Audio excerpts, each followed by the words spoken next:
नमस्कार दर्शक मित्रों, आप देख रहे हैं जीपीएमसी न्यूज 24/7 लाइव। मातृश्री शांताबा मूलचंदजी सामूहिक आरोग्य केंद्र मात्र खाते नवीन હોસ્પિટલ મકાનનું લોકાર્પણ। સાંસદ શ્રી દેવુસિંહ ચૌહાણે નવીન હોસ્પિટલ મકાનનું લોકાર્પણ કર્યું। સ્વચ્છતાને સ્વભાવ બનાવવા માટે સાંસદ શ્રી દેવુસિંહ ચૌહાણની અપીલ। માતર ખાતે ₹4,62,00,000ના ખર્ચે બનેલ નવીન હોસ્પિટલ મકાન દ્વારા માતર સહિત આસપાસના વિસ્તારોના લોકોને મળશે અત્યાધુનિક આરોગ્ય સેવાઓ। ₹2 કરોડથી વધુ રકમનું દાન આપી દાતાશ્રી નવનીતભાઈ શાહે વતન પ્રેમનું આપ્યું ઉત્કૃષ્ટ ઉદાહરણ। આરોગ્ય અને પરિવાર કલ્યાણ વિભાગ ગુજરાત રાજ્ય દ્વારા માતૃશ્રી શાંતાબા મૂલચંદજી સામૂહિક આરોગ્ય કેન્દ્ર માતર ખાતે નવીન હોસ્પિટલ મકાનનું લોકાર્પણ કરવામાં આવ્યું।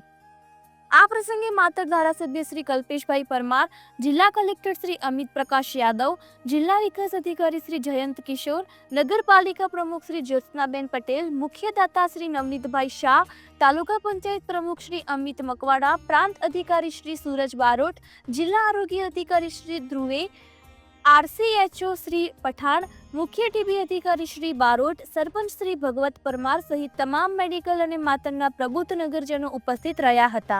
રિપોર્ટર સંજય ચુનારા, ખેડા, જીપીએમસી ન્યૂઝ 24/7 લાઈવ।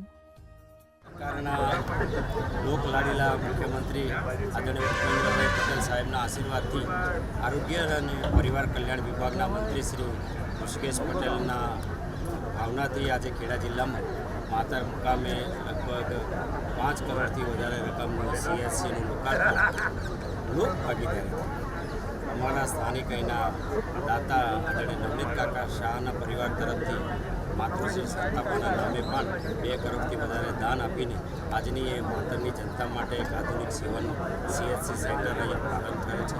આપ જોઈ શક્યા છો કે ખૂબ સરસ બિલ્ડિંગ પણ છે। આવનારા વખતમાં અહીંયા પૂરતા ડૉક્ટર મળે અને ડૉક્ટરની સાથે જરૂરી સ્ટાફ પણ થાય અને માતરની જનતાના છેવાડાના ઘર સુધી એ સેવા પહોંચે એની સેવાઓ કરવામાં આવશે। ભારત સરકાર અને ગુજરાત સરકાર દ્વારા હવે તો બ્લોક કક્ષાએ ડાયાલિસિસ સેવાનો પણ પ્રારંભ થયો છે। માતર પણ આ એક બ્લોકમાં તાલુકામાં ડાયાલિસિસ સેવાનો પ્રારંભ થયો છે, ત્યારે હજુ પણ વધારે ડાયાલિસિસના મશીનો, જરૂરી સોનોગ્રાફી કે આધુનિક CT સ્કેન જેવા મશીનો અહીંયા આપવામાં આવે એ માટે પણ અમે પ્રયત્ન કરીશું અને માતરની જનતાને દૂર દરાજ ન જવું પડે એટલું જ નહીં પણ માતરને અડીને આવેલા તાલુકાઓ, ચાહે તારાપુર હોય, ધોળકા હોય કે નજીકમાં આવતા ખંભાત સુધીના રહીશોને પણ માતરમાં આવી આધુનિક સગવડ સસ્તા ભાવે અને અહીં તો મફત જ મળતી હોય છે, ત્યારે સૌ આને લાભ મળે એવી અમે ચિંતા કરીશું। આજના પ્રસંગે સરકારશ્રીનો અમે આભાર માનીએ છીએ।